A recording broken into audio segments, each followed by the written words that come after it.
আমি এতটা খুশি। এই ড্রাগন গাছটা লাগিয়েছি হয়তোবা ৩ বছর হয়ে গেছে।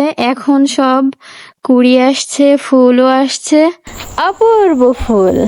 আমার সুগন্ধি ফুল, বেলি ফুলও ফুটেছে। আর আমাদের ড্রাগন গাছটা দেখুন, অনেক বড়।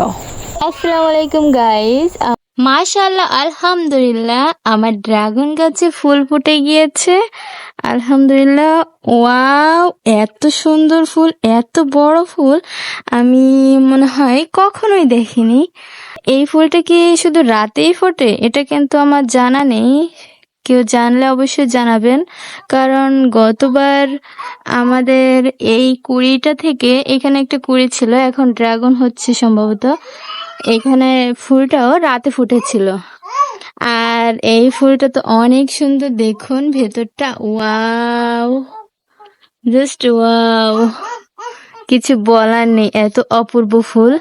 আর হয়তো কিছুদিন পরে ওই কুড়িটা ফুল ফুটবে। আর আমাদের ড্রাগন গাছটা দেখুন গাইস, কত বড়, অনেক অনেক অনেক। এই যে সেই অপূর্ব ফুল গাইস। শুধু ড্রাগন নয়, আমাদের এখানে আমার সুগন্ধি ফুল, বেলি ফুলও ফুটেছে, আর অনেকগুলো কুড়ি এসেছে দেখুন।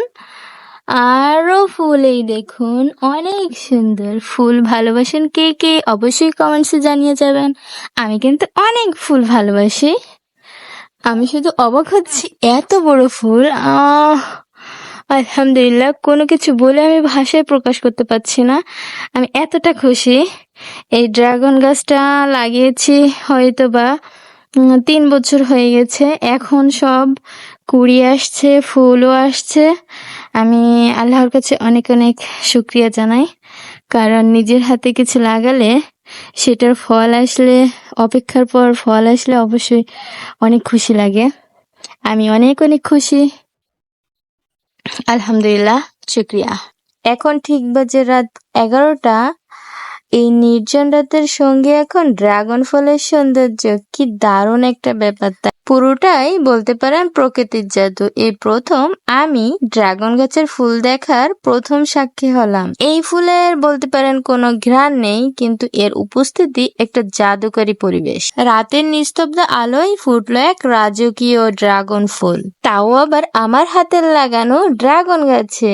ভাবলেই মনটা অনেক খুশিতে নাচনাচু করছে। প্রকৃতির নতুন ম্যাজিক শো আমার এই ড্রাগন ফুল, আর সাক্ষী হলাম আমি। আমার তো মনে হচ্ছে আকাশের ওই তারা আমার ড্রাগন গাছে নেমে এসে ফুলের উপর বসেছে। আপনাদেরও কি এমনটা মনে হচ্ছে? অবশ্যই কিন্তু কমেন্ট বক্সে জানিয়ে যাবেন বন্ধুরা।